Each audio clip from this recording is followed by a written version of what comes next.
мақомоти хадамоти гумруки тоҷикистон сабаби аслии барканории абдуфаттоҳи ғоиб аз мақоми раиси ин неҳоди давлатиро ошкор накарданд, вале гуфтанд ки ӯ дар робита ба воридоти гӯшти пастсифати мурғ аз раҳбарият гап шунида буд.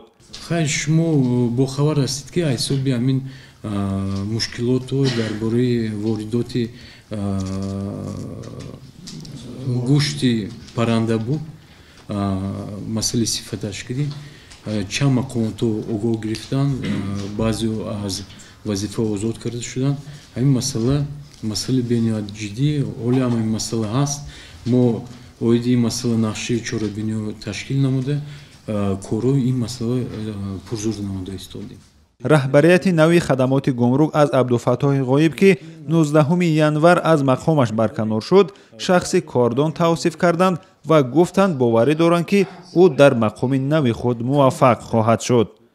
ин роҳбари бениҳоят баобрӯ буданд, донишманд буданд, корашон бениҳоят барои мо натиҷанок буд, самаранок буд. аз тарафи ҳукумати ҷумҳурии Тоҷикистон ба дигар кор гузаронида шуда, мо боварӣ дорем ки дигар мақомот ба низ роҳбар мешаванд, баъд корҳои самаранокишон давом медиҳанд. барканории абдуфаттоҳи ғоиб дар ҳоле ба воридоти гӯшти парранда рабт дода мешавад ки президент эмомалӣ раҳмон дар як интиқодаш рӯзи 28 ноябр аз воридоти гӯшти пастсифати мурғ ба Тоҷикистон шадидан нигаронӣ ва раҳбарони 5 неҳоди масъули ин ҷараёнро танбеҳ дод.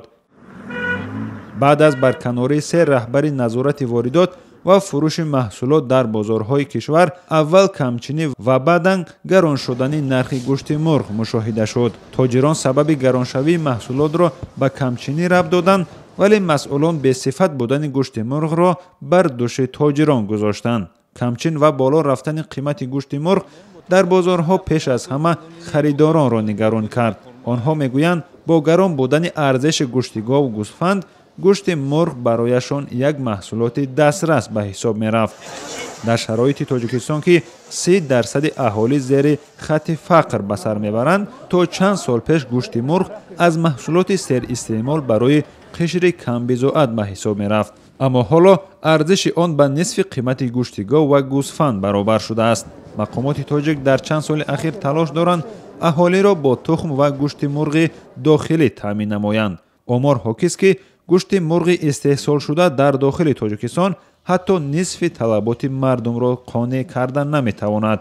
тибқи иттилои расмӣ, талаботи солонаи аҳолии кишвар ба гӯшти мурғ ҳудуди 64 000 тонна мебошад. ҳамасола дар корхонаҳои мурғпарварии кишвар наздики 2,5 000 тонна гӯшти мурғ истеҳсол мешавад.